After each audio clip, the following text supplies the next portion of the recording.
Bonjour à tous, mon nom est François Letarte et bienvenue sur ma chaîne JDRD30, une chaîne consacrée aux jeux de rôle sur table. Donc, dernière vidéo qui parle de Draconis 2018, la troisième partie que j'ai fait, que j'ai été dedans, donc j'ai été maître de jeu. Donc, je vous ai parlé de Moonblade, de Hero Kids, là je vais vous parler de Town et TIE Fighter. La version Star Wars du jeu, Tranchon et Tracon. Mon intention était d'amener un jeu pour les adolescents, un jeu évidemment accessible et gratuit. C'est un peu la façon de promouvoir le jeu de rôle. Mais tu sais, sans que ça soit Fantasy Flight Star Wars. Ok, je l'ai pas ce jeu-là, de toute façon, je peux pas le maîtriser. Je peux pas nécessairement aller. J'ai hésité, est-ce que je fais le système D6? Non, pas le système D6. Je voulais amener Tantan et TIE Fighter pour démontrer, Tranchon et Tracon, en fait, à du monde. Puis montrer quel genre de dynamique qu'il y a autour de la table. Que ça apporte. J'ai une table pleine. Mon fils en faisait partie. C'est un peu le deal. Je l'avais avec moi toute la journée. Fait que je savais entre autres qu'il avait déjà joué au jeu. Fait qu'il connaissait ça. Fait que au moins, j'avais pas rien à expliquer. La seule chose que j'avais à gérer, c'était son comportement. OK? C'est ça. Puis j'ai eu une table pleine. Christophe Bress était autour de la table. Marc Vallière s'est retrouvé à la dernière seconde autour de la table. Très content de l'avoir eu. Sébastien Savard s'est joué à la table, je pense, la dernière seconde. En tout cas, il a apparu. Il y avait Paul André, je pense que c'est son prénom, Danny, et Pierre Courtemanche. J'avais une super belle table de joueurs. Ouais. Tu sais, d'une convention, t'en veux une table de même. Fait que là, ça va être à eux de dire si j'ai fait une belle performance de maître de jeu. Moi, j'ai l'impression, ok, je me fais ma évaluation, j'ai trouvé que j'étais bon. Non, mais, sans niaiser, je me suis senti à l'aise, je me suis pas ressenti rushé, ok? J'ai senti que l'aventure coulait bien, qu'on arrivait dans le temps. J'ai réussi à... Tu sais, c'était fluide, puis je laissais beaucoup de liberté aux joueurs quant à la façon dont ils s'amenaient vers les autres scènes et de la façon les solutions qu'ils décidaient de prendre pour les scènes. Fait que c'est ça, moi, là, j'ai pas la feuille officielle, là, mais moi, c'était une feuille 8,5 11 à mon aventure, puis c'était comme quelques affaires d'écrit. C'est ça, Tranchon et Tracon. Faut pas que tu prépares trop, parce que ce jeu-là peut t'amener dans toutes sortes de directions, puis sachant la qualité des joueurs. J'avais plus de joueurs que prévu, mais bon, j'avais des bons joueurs, fait que je me fiais que ça était pour bien aller. Ça a été un peu difficile à gérer, dans le sens que j'aurais voulu que la participation, d'être capable de faire participer plus certains joueurs. C'est sûr que des fois, les scènes appelaient à faire briller certains types de joueurs plus que d'autres. Personnages surtout. Fait que c'est ça, là, il a fallu que j'essaie de trouver un équilibre pour comme inclure tout le monde. J'avais des prix tirés. Ils sont tous choisis des prix tirés. Pierre Courtemanche a choisi Bika et Kenny. Soit dit en passant, ouais, c'est ça, c'était l'Escadron Verte. Pour ceux qui connaissent le vieux Star Wars. C'était dans le Campaign Pack. Le matériel de campagne, comme les premiers modules qui sortaient là, avec l'écran du maître. Il y avait l'Escadron Verte, okay, qui était un escadron dans une faction de l'Alliance Rebelle, mené par Lance Ricchini. Puis moi, les pré-tirants, en fait, j'ai créé tous les personnages que dans ce module-là, qui sont de l'Escadron Verte, qui sont des personnages non-joueurs, mais je les ai faits en personnages joueurs. Mon fils, il avait déjà un personnage, fait que j'ai laissé le personnage qu'il avait déjà fait dans des parties à la bibliothèque. J'ai créé pour balancer quelques personnages non-joueurs débutants. Pardon. Quelques personnages joueurs débutants, excusez. Selon les règles de Tranchon et Tracon. Donc, il y avait Lance Ricchini, la commandante, personne ne l'a pris. Mika Ricchini a été pris par Pierre Courtemanche. Le capitaine Hakra, qui est le magasinier du vaisseau, que j'ai décidé que c'était un Toydarien, parce que dans le module, c'était pas clair. Il donne un nom de race, mais bon, je trouvais qu'un Toydarien, ça marchait bien, tu sais, comme Watto dans l'épisode 1.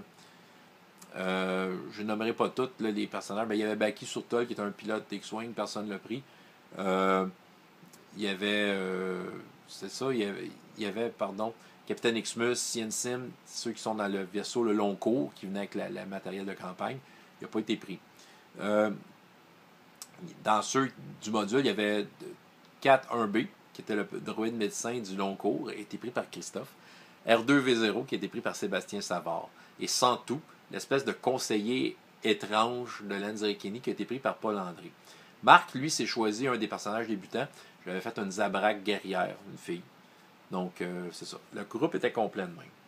Mon aventure, en gros, c'était... ça se passait sur... en fait, le Centaure recevait un message à travers la force de quelqu'un qui disait d'aller chercher une amie sur un système où est-ce que c'est juste un astéroïde. Le nom m'échappe. Bon, puis là, ils sont dans l'escadron verte, ils ont de la misère, les empires leur courent après, ils sont à court de ressources, ils ne savent pas trop où aller, puis le conseiller arrive en disant faut aller là, puis comme de fait même, ils reçoivent un signal de détresse de ce système-là, fait que le commandant décide on va y aller, on va aller voir ce qu'il y a. Parce qu'ils n'ont rien à perdre, là, ils sont en train de se faire... les taux se resserrent sur eux par rapport à l'Empire, tu sais.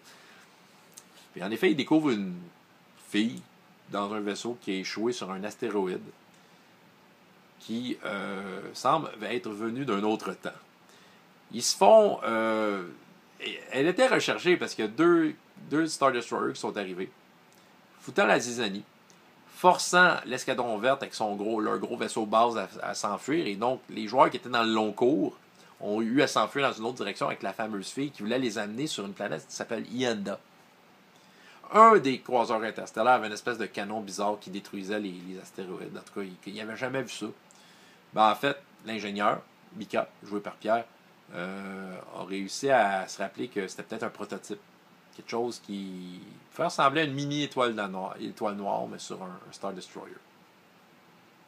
Yenda est supposée être une planète qui a été détruite par une supernova, mais non, surprise, elle n'a pas été détruite encore. Tous les enregistrements par rapport à cette planète-là disent que cette planète-là a été détruite par une supernova. Mais non, elle n'était pas détruite. Elle était encore là, sous contrôle impérial. Puis il y avait une espèce de station, c'était comme des capteurs dans l'espace autour de la planète, qui semblaient capter des étranges émanations du Soleil, qui semblaient être une supernova, mais au ralenti. Tu sais. Là, ils ne comprenaient pas trop. Fait que là, ils ont eu à se rendre à la planète, qui est arrivé toutes sortes de péripéties. Ils ont eu à tricher les censeurs impériaux, puis donner des faux codes pour pouvoir entrer sur la planète. Dans une capsule de sauvetage, ils ont envoyé certains personnages dans la forêt parce qu'ils savaient que dans la forêt, il fallait qu'ils aillent chercher celle qui s'appelait, Chiala. Okay? Qui était la maîtresse de la fille qu'ils ont trouvée sur l'astéroïde, okay? Venue d'un autre temps. Et les autres sont allés comme dans le hangar pour les attendre. Ils ont trouvé un hangar, puis ils ont réussi à mentir sur plein d'affaires. Ils savaient qu'il y avait des esclaves, là, puis justement, avec la fille qu'ils ont trouvée, il y avait un esclave là, qui l'avait aidé à s'échapper. Une petite race. Je ne me souviens plus du nom de la race. On les voit dans l'épisode 7. Genre 2 secondes. Mais en tout cas, j'ai choisi une race de Star Wars. Fait qu'ils convainquent la gang d'aller sauver des esclaves quand ils partent de là. Ils se font souvent mentionner qu'il y a un commandant qui est sur le point d'arriver, mais ils ne savent pas trop c'est qui. Mais sans tout, et l'autre utilisateur de la force qui était mon fils, sentait qu'il y avait le côté obscur dans la place. Fait que là, ils vont dans la forêt. Finissent par avoir quelques péripéties dans la forêt. Finissent par trouver une espèce de bulle au milieu de la forêt. Une bulle qui est maintenue par une gang d'Ithoriens en méditation avec Chiala au milieu. Puis ils comprennent que Chiala est une jeune future reine de Naboo qui a refusé son trône parce qu'elle avait des étranges pouvoirs. Puis elle voulait aller méditer sur une planète qui était Yenda. Mais c'était il y a 500 ans. Ce qu'on comprend, c'est que depuis 500 ans, ils sont là à maintenir quelque chose, le soleil. Ils comprennent qu'ils sont en train de maintenir le soleil. Puis, ils comprennent de fil en aiguille qu'en fait, ils ont tellement travaillé fort à faire ça qu'ils ont comme ralenti le temps. Ce qui fait que l'Empire a fait une station et a profité de ça pour construire un petit vaisseau qui captait l'énergie avec un canon qui faisait comme l'étoile noire, mini étoile noire. Tu sais. Fait qu'il y avait plusieurs choses en même temps. Là, le fameux commandant est allé dans la forêt, régler la situation, dire aux gens, là, laissez-les là, ils font leur travail, les utilisateurs de la force, moi je m'en viens vous tuer. Mais finalement, ça a foutu le bordel. Parce qu'il y a eu une grosse bataille.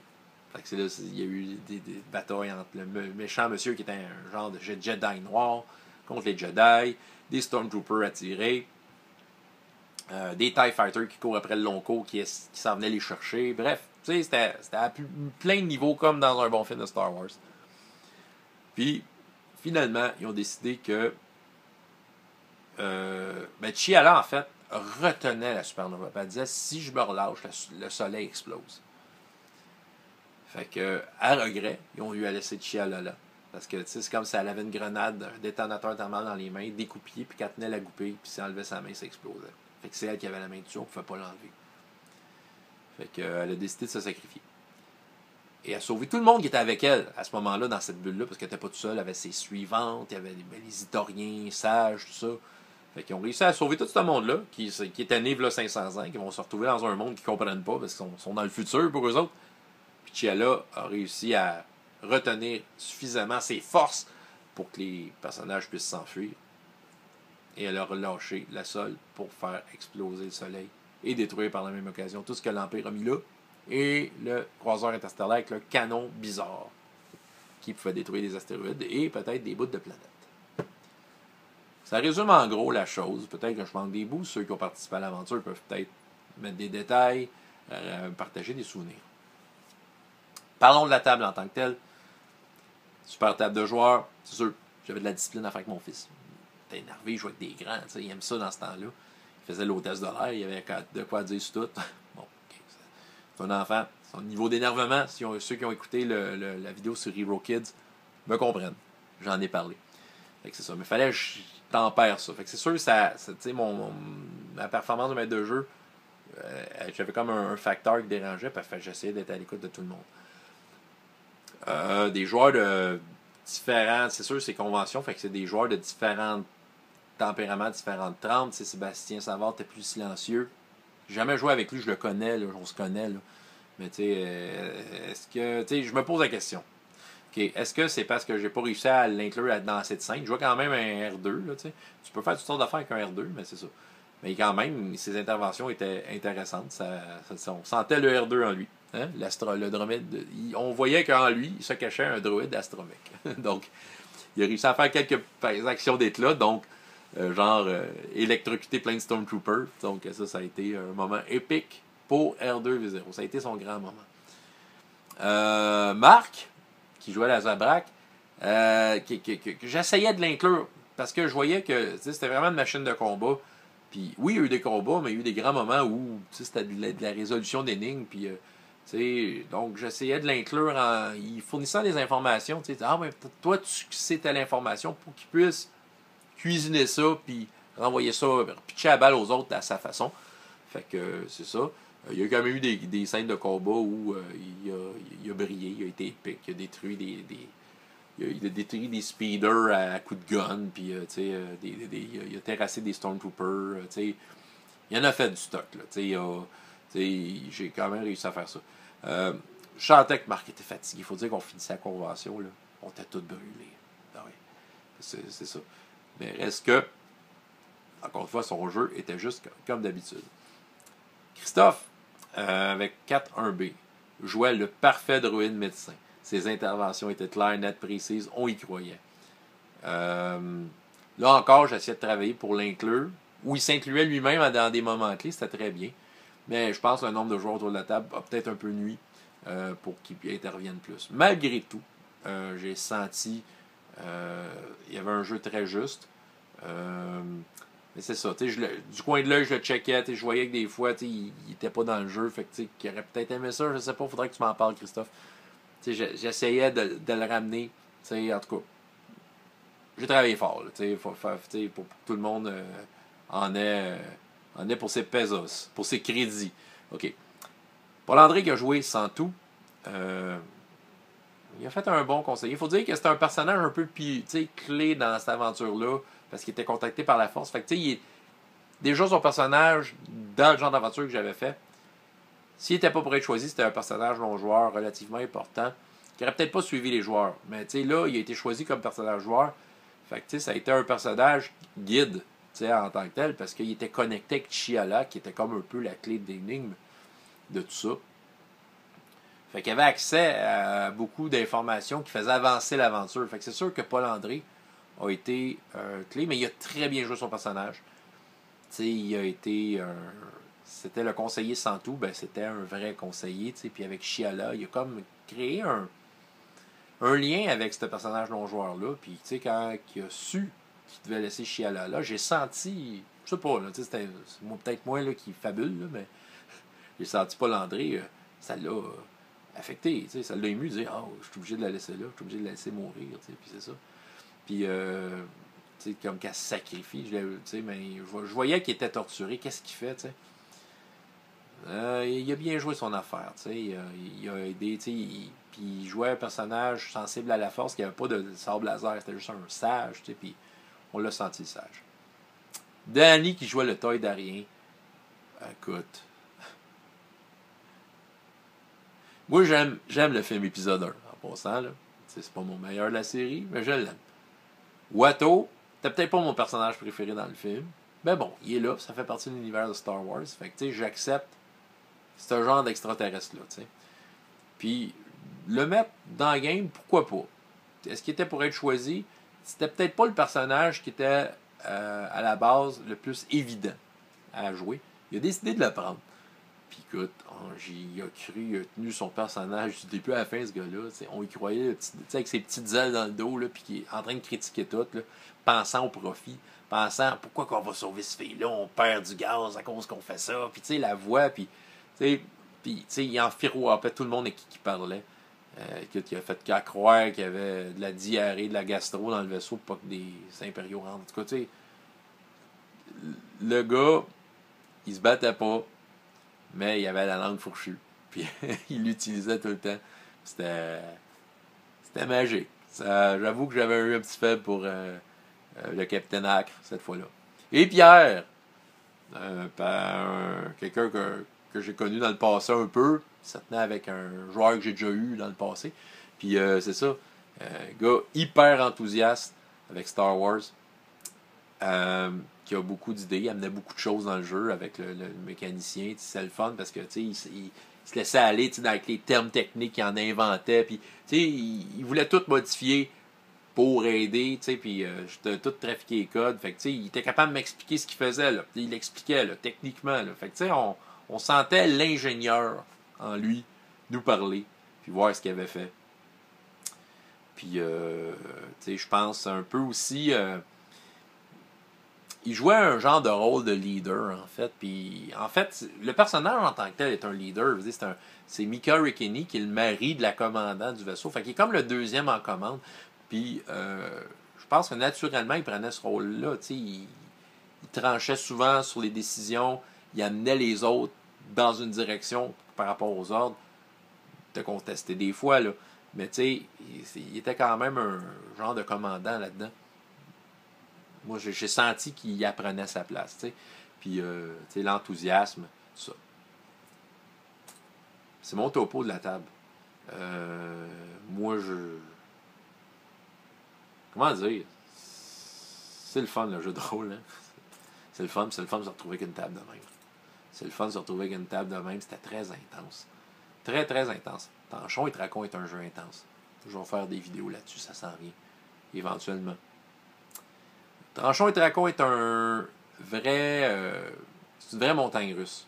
OK? Parce que les joueurs ont beaucoup de pouvoir dans le jeu avec les cartes. Puis les conséquences arrivent rapidement. On peut être hypothéqué très rapidement dans le jeu-là. Les joueurs s'en sont bien sortis. Il faut dire que, puis je pense que c'est Sébastien qui m'a fait remarquer ça, comparativement à Tanchon et Tracon ordinaire, les cartes d'événements qu'on donne aux joueurs, il y en a déjà plus. Chaque joueur, tu sais, dans Tranchon et Tracon ordinaire, de base, chacun reçoit une carte au début, les humains en reçoivent 2. Mais dans Star Wars, ils en reçoivent toutes 3. Mais tu sais, le jeu est fait pour 4 joueurs, tu sais. Là, on était 7. Fait que c'est sûr, les cartes événements, là, ça pleuvait. Là. Tout le monde avait une carte à jouer sur toutes, tu sais. Fait que, tu sais, c'était tout le temps tourné à leur avantage. Bon. Ça donnait l'impression qu'ils l'avaient facile, mais en même temps, ça faisait film. J'étais capable d'imaginer le film de ça, un film de Star Wars de ça, tu sais, de ce qu'il faisait, de quelle façon qu'il faisait, parce que c'était haut en couleur. C'était comme des revirements impossibles, toutes sortes d'affaires en main. C'est ça que Tranchon et Tracon, ça offre. Puis tu sais, l'attention quand t'arrives pour rouler les dés, parce qu'on peut pas tricher, on peut pas fudger les dés, on n'enroule pas de dés, maître de jeu. On fait juste dire, on fait juste penser à une conséquence sadique, là. Puis c'est ça qu'on dit aux joueurs, il dit si tu rates, c'est ça qui va t'arriver. Mais tu triches pas. Je veux juste dire, c'est ça qui va t'arriver. À Star, c'est les dés qui décident. Puis les dés, tout le monde les voit. T'sais. Merveilleux. Ça rajoute la tension autour de la table. Moi, en tout cas, j'aime ça. Je sais pas si les joueurs ont apprécié le système. C'est sûr que c'est simpliste. Puis, comme j'expliquais, contrairement à tout ce que c'est fait de Star Wars dans le jeu de rôle, tu peux pas faire du long terme avec Tranchon et Tracon, que ce soit Star Wars ou n'importe quoi, parce que les personnages, ils burn out assez vite. Ils viennent. Tu fais le tour assez vite de ce qu'ils peuvent faire, puis ils deviennent super compétents. Là. Fait que ça peut. Si tu veux faire du long terme, tu prends pas Tranchon et Tracon Star Wars. Mais tu sais que tu veux jouer du Star Wars une fois de temps en temps, puis tu veux un jeu là, qui frappe, là, Tranchon et Tracon Star Wars. Ça, je le recommande. En tout cas, j'ai eu la chance de l'essayer avec des joueurs plus expérimentés parce que je l'avais essayé juste avec des jeunes avec qui je le montrais c'était quoi le jeu de rôle. Mais là, tu sais, jouer à Tranchon et Tracon avec des joueurs qui connaissent ça, le jeu de rôle, c'est intéressant. Ils savaient exploiter leurs ressources. Puis, tu sais, il y a de quoi d'amusant dans la façon d'exploiter les ressources. Puis, c'est ça, des belles descriptions. Et tout ce que les éléments du jeu peuvent apporter, en tout cas. Moi, je suis content. Moi, je suis sorti de là. C'est sûr qu'on était brûlés à la fin. C'est ça, mais... tu sais, j'ai été applaudi. Ouais! OK. Je sais pas si toutes les games étaient applaudis, mais la mienne, elle l'a été. En tout cas, tu sais, j'avoue que là, c'est comme un bout qui est confus dans ma tête. J'étais fatigué. J'avais hâte de revenir chez nous. Mais avec du recul, puis après avoir vu certaines photos qui sont sorties de cette session-là, moi, j'ai l'impression que ça a bien été. En tout cas, moi, de mon point de vue, je suis content. Puis d'ailleurs, si vous êtes un des joueurs qui a participé à cette game-là, ben dites-le ce que vous en avez pensé. S'il y a des affaires qui auraient pu être mieux, je veux le savoir. Moi, je ne demande pas mieux que d'avoir des commentaires de personnes qui ont de quoi dire, finalement, qui ont de quoi dire sur le jeu, qui sont que je sens tout à fait aptes à être constructifs dans leur critique. Parce que moi, j'ai l'impression que je m'en suis bien sorti. Ben vous, en tant que joueur, est-ce que si vous avez reçu le plaisir que vous vouliez, est-ce que ça a valu la peine de s'asseoir à cette table-là puis de jouer ce jeu-là à ce moment-là, entouré de ces gens-là? Est-ce que vous avez senti que vous avez été impliqué dans le jeu? C'est pour ça que j'ai fait un effort pour que tout le monde soit impliqué. Comme j'ai dit, il y a certains personnages qui, de façon naturelle, s'impliquaient. T'sais. Je dirais que les joueurs qui, naturellement, s'impliquaient, il y en avait 4. Il y avait Pierre avec Mika, parce qu'il y avait beaucoup de choses à dire, puis c'était un commandant, puis on dirait que ça le faisait naturel. Il y avait le gars qui faisait le Toydarien, Captain Hack, lui, que son rôle, il le prenait à cœur. Tu avais Santou, qui était un personnage central dans si tu veux, l'aventure, les clés de l'aventure. Puis mon fils, ben lui, peu importe le jeu, il prend sa place. Il parle, puis il jase, tout ça. Puis lui-même, au contraire, il faut comme. Okay, arrête, faut laisser la place aux autres. Fait que il reste Sébastien, Christophe, Marc. J'ai senti un peu moins présent dans le game, mais pourquoi, c'est ça, j'ai essayé de travailler pour les embarquer. Mais c'est peut-être la nature des choses, c'est Tranchon et Tracon, ça part tellement dans toutes les directions que ça se peut qu'il y ait eu des scènes, moins de scènes qui faisaient briller leur personnage. Peut-être de jouer, ça c'est, bon, piège de convention, on se voit rien qu'une fois, c'est ça, fait que des fois tu essaies de mettre de quoi pour tout le monde, mais ça marche pas tout le temps. Peut-être que de jouer avec cette table-là, 5 sessions de fil, ben là, je pourrais justement avoir une autre séance où j'inclus plus les droïdes, où j'inclus des batailles, où est-ce que le personnage de Marc que Marc avait, se sent plus impliqué, soit comme la fille de la situation, c'est un personnage féminin, soit la fille de la situation, puis qui prend tout en main. Il y aurait moyen que moi, au fil de certaines parties, mais là, c'est ça, j'ai juste fait une partie. Donc, comme j'ai dit, j'ai l'impression que je m'en suis bien sorti. Et je pars le sourire et le cœur heureux de Draconis. Donc, en cette 3e vidéo, je tiens à remercier toute l'équipe de Draconis. Encore une fois, un bel événement, bel effort. Je souhaite qu'il y en ait d'autres. Je souhaite qu'on en ait l'année prochaine. Je vais m'arranger pour être là. Si je suis capable d'être là plus, si je suis capable d'offrir plus d'affaires pour les enfants, je vais le faire. C'est dans le fond juste pour célébrer ce que vous faites. OK? Une très belle convention à Montréal. C'est fait dans la simplicité. C'est fait dans le respect. Puis, voilà, vraiment.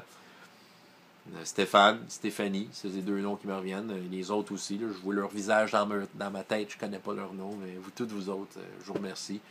Ceux qui s'occupent de la vente de garage, qui étaient là l'année passée aussi. Écoute, j'ai réussi à faire une coupe de piastres, imaginez-vous. J'ai vendu une coupe d'affaires. J'ai donné beaucoup de stock aussi. Tous les gens que j'ai rencontrés à Draconis, je veux dire, du monde que je connais de par YouTube, tout ça. Bon, tous les aventureux, évidemment, qui étaient là. Bruno Tremblay, qui d'autre? Jocelyn pour Courant Fractal. Ah, je suis sûr que j'en oublie. Étienne, ben c'est dans les aventureux. Vincent Quigley. C'est Eric Quigley? Eric Quigley? En tout cas, je fais du Power by the Apocalypse. By the Apocalypse. Excuse, je me souviens pas de ton nom, là, mais je me souviens de toi. Puis avant de les oublier, je dans les remerciements, là, mais j'ai eu un flash. Là, bon. Ouais, j'ai rencontré François Fortin, quelqu'un de très impliqué dans le monde du jeu de rôle à Montréal. Donc, je te salue. Puis je remercie la madame de la cantine, très sympathique, donc, qui était là à Draconis pour nous servir des excellents sandwichs. Et le monsieur qui était avec elle, donc, c'est ça. L'année prochaine, je vais être là. Je vais peut-être être là au Génétique.